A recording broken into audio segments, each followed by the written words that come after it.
dito ngayong hapon? This is what we're gonna do.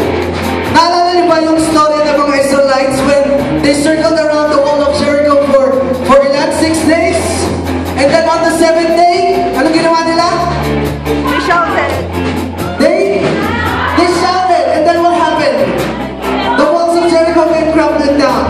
You know what? That is the same today. If you have faith, may problema ka man ngayon, may pinagdadaanan ka man, sino may mga problema dito?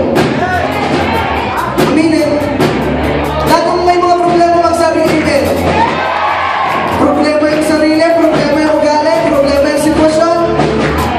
This afternoon, we're gonna do this.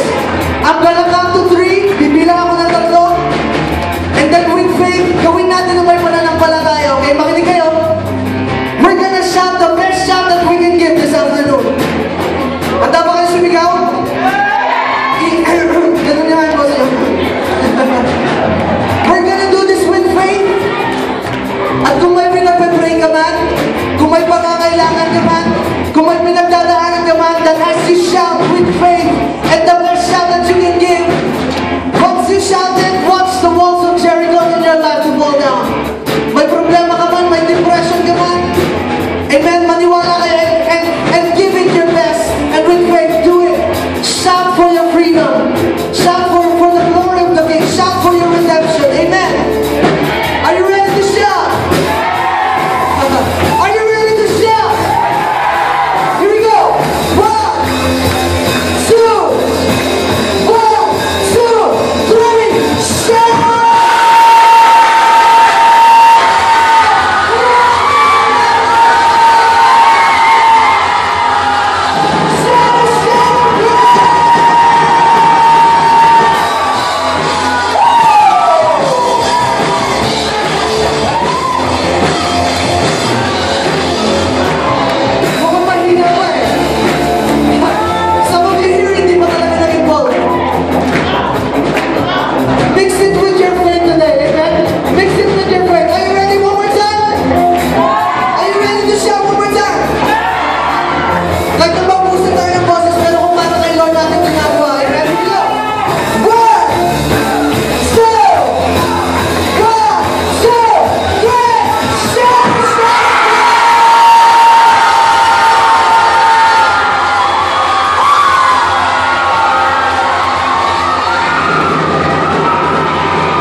Just a voice.